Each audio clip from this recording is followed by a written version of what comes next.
Okay, so you said your teacher gave you some stuff today. Did you want to cover some of that? Yeah, that I missed out on, and I don't know, because I wasn't there for the beginning part of class, Okay. and then it was one of those, like, the lesson builds on itself, so I'm a little lost. All right. Okay, it's operations with like denominators and LCDs, I guess. Okay. Mm-hmm. Okay. So, the first question I have says, oh, you know what, that's easy. I can do that on my own. So, skip that. Alright. Sorry. Some of it's not necessary. Okay, so my first question says 14. Hold on. Okay. Oh, okay. 14 over 4, and then in parentheses x plus 1.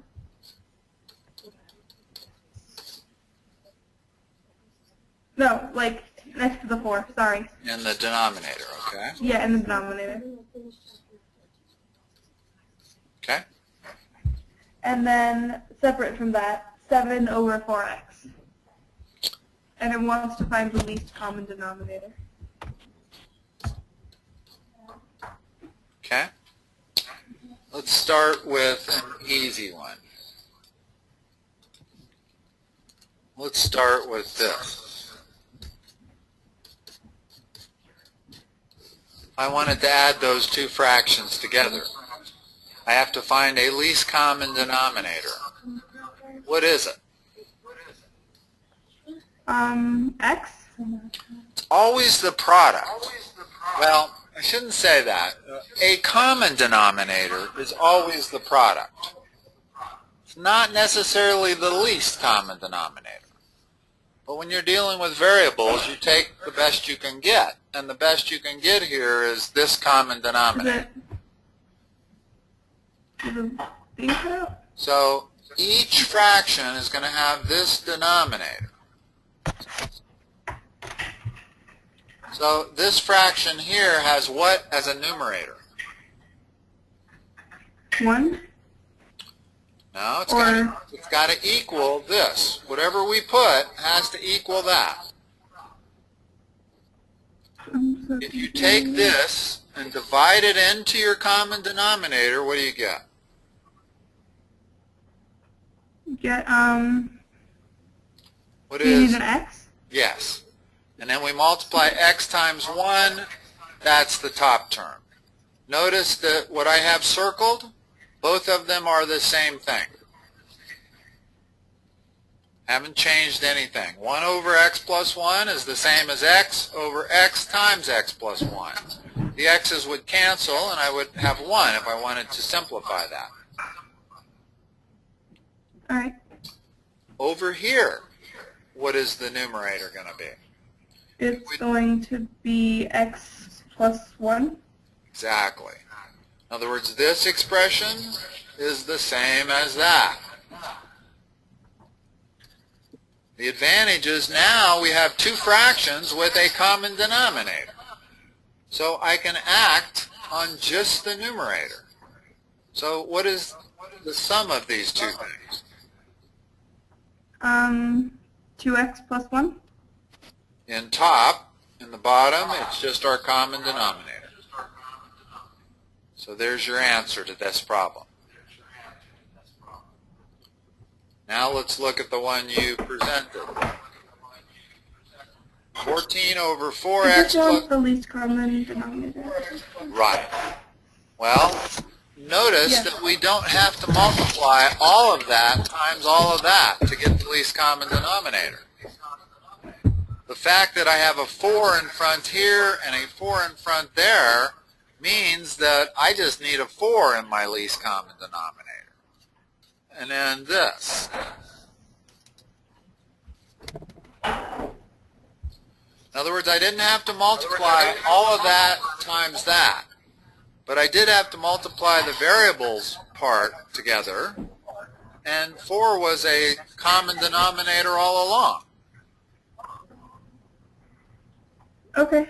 So can you see how I got this common denominator from these two denominators? Here's the Yeah, because 4 comes from the first one. Well, here's the critical test. Does this divide into my common denominator evenly? Yeah. It does. It's equal to x. So the left part is 14 times x. What's the right part? Well, I know what my common denominator is. It's this. Well, if I divide that into this, what do I get?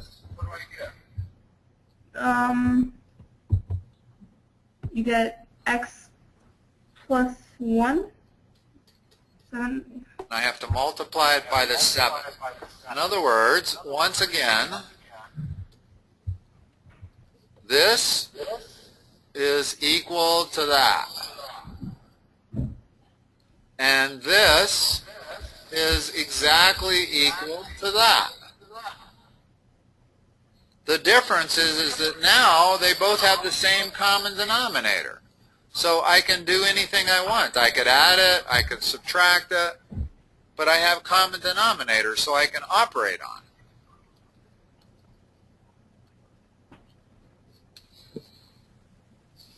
All right, let's do another problem. If you're not completely clear yet, let's do another problem. Okay, the next one says 4 over 21x to the power of 2, and then it gives you the fraction x over 3x squared minus 15x. They want a common denominator between these? Uh-huh. Really? The least common denominator. Yeah. Between these two denominators? Yeah. Could it maybe be x squared? Well, this term does not divide into x squared. Yeah. So no. Whatever common denominator we come up with, both of these denominators have to divide into it evenly. Now, the only one I can think of right offhand, and this may not be the least one, would be 21x squared times, well, normally I would say 3x squared minus 15x, but I see that I can factor a 3 out of that, leaving 3 times x squared minus 5x. So that's the only part I really need to multiply it by, x squared minus 5x. Now, before we go further, does this denominator divide into that evenly?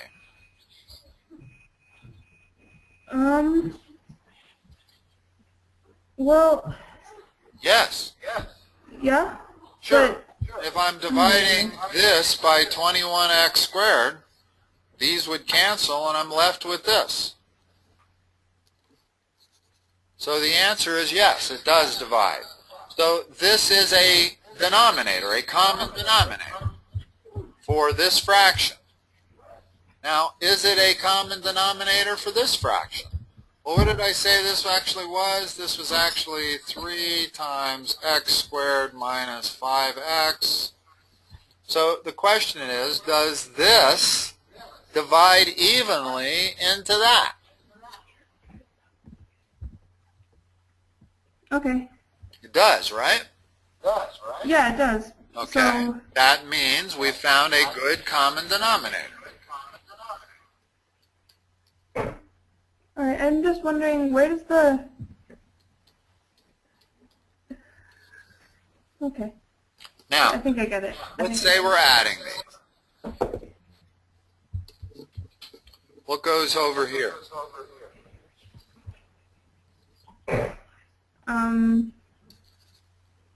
You would have to put in x squared minus 5x times 4. Yes. What goes over here? You would have to put in a 21x squared times x, so 21x cubed. I get this part. I'm just having problems with the least common denominator. Well, but they're all tied together. I They're all tied together. In other words, this actually divides into that 7x squared times. If I take this thing and divide it into my common denominator, notice the 21 divided by the 3 is 7. This cancels, and I'm left with x squared. So what I really have over here is x times 7x squared. Do you see how this is the same as that? Yeah. Okay. That's what's important, is that after you found your common denominator and you're operating on the numerators, the whole thing is to make sure you have not changed that fraction. That fraction has to be 4 over 21x squared, and it is. This fraction has to be x over 3 times x squared minus 5x, and it is. Okay. So the fact that I have found a common denominator doesn't matter a great deal whether it's the least common denominator. It makes the problem a little harder if it's not the least. So now let's operate on the numerator. So my answer, if I was adding these two things, I know they didn't ask you to do that, but let's go ahead and do it. There's my denominator. What's my numerator going to be? Okay, it's going to be, do you have to Yes, distribute. You distribute first, so it would be 4x squared minus 20x Plus 7x cubed, 7x. There's your answer, right there. If I was adding those two fractions, that's the answer I would get. I would put the x cubed in front, obviously. And no further way to reduce that. Well, actually there is. Let's talk about it. Let's take it all the way to the front. Let me write this the way it should be written.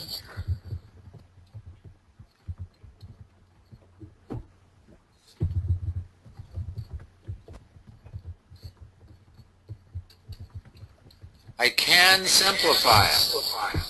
What can I factor out of the top? You can take out, well, the 7 reduces with the 21. Well, let's not do that yet. No, because it's, okay. You can take out, Just an x. oh, okay, I see what you're doing. I'm sorry, I thought you said, like, half things out of the bottom. No, the reason I saw I could do this was because this x is now going to cancel with one of those x's. So the bottom still looks like this. And notice that I can cancel this x with one of these x's. So I can erase that x, erase that exponent, and now I've got it simplified further. Now, is there any way to simplify this? Well, the 7x, you can take an x squared out of that. No, I can't. I cannot factor out an x squared from the top. In order to factor something out, you have to be able to divide it into every term. I can't factor even a number out, because there's no common factor between 20 and 7 and 4. So this is a standard quadratic. I can't do anything more with it. Now, I could multiply the bottom out. I could distribute it, but that doesn't help. There's no reason to multiply the bottom out if it doesn't allow me to simplify it further. There's nothing further I can do to this expression. That is as simplified as, as you can get. I certainly can't do the 7 and the 21 because the 7 is part of this full quadratic.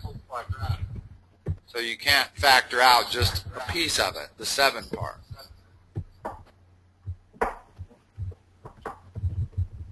Okay. So that's the point of common denominators in allowing you to handle fractions involving variables. In other words, if I want to add these two things, these two expressions, I have to find a common denominator to do it. And that's what we just did. Got another one? Yeah. Good. So maybe I'm going to see if there's some, I think there's some we have to solve. Okay. Okay. Maybe we'll go on to this. I can find them. Yeah. So, this one looks hard. Alright, so it says 6x plus 1 over x squared minus 9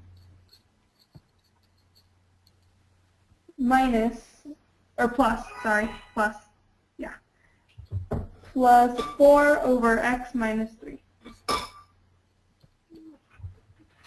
Okay. Now, before we go about finding a common denominator, in other words, normally we would just go ahead and multiply that by that to get the common denominator. But in this case, I can see I don't need to do that. X squared minus 9 is the difference of perfect squares. So that's really x minus 3 times x plus 3. What is the least common denominator between these two things? X plus 3? X minus 3. X minus 3 times x plus 3. What's Notice? the difference? Okay, notice, remember the definition of common denominator. Each denominator has to divide evenly into it. Well, when I divide this one into it, I get 1. So that divides evenly. When I divide this one into it, I get x plus 3. That divides evenly. So that satisfies the requirements of a common denominator without introducing a cubic. If I would have multiplied that by that, I would have a cubic as a common denominator. You don't ever want to have a denominator bigger than you need to have. This is as big as we need to have it. X minus 3 times x plus 3. That is our common denominator. What goes here?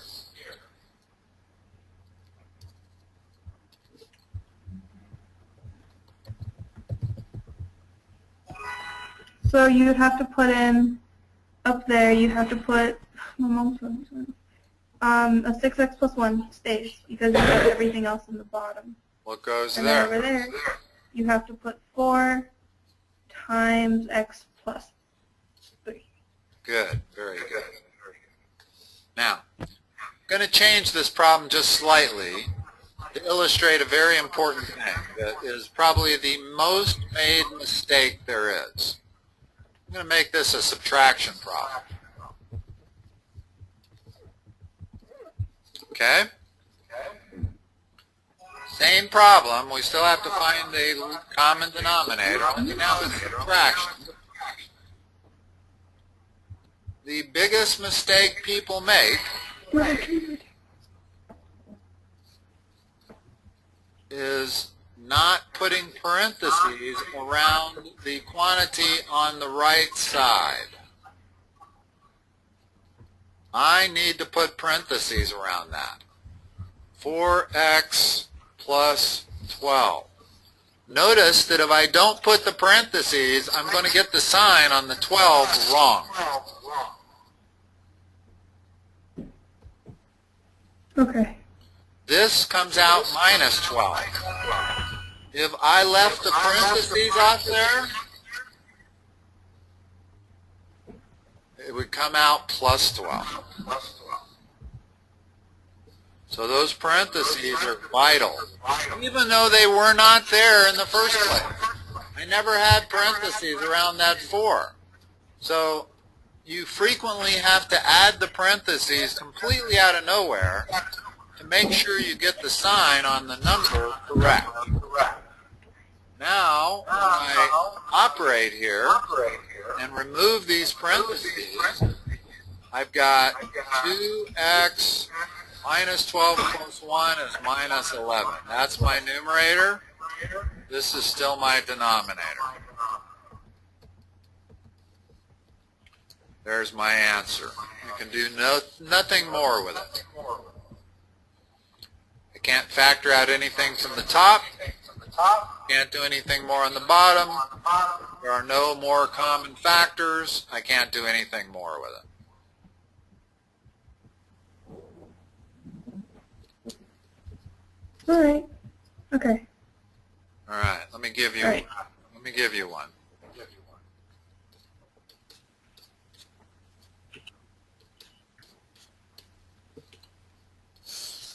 How do we add those 3 fractions?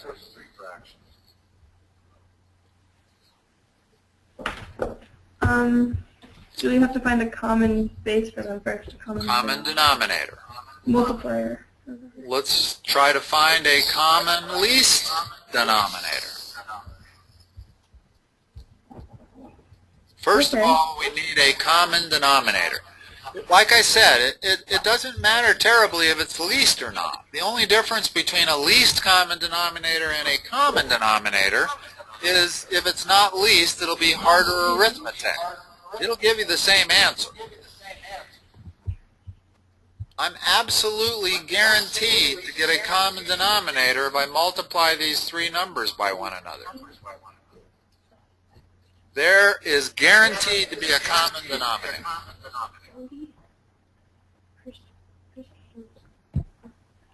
Okay.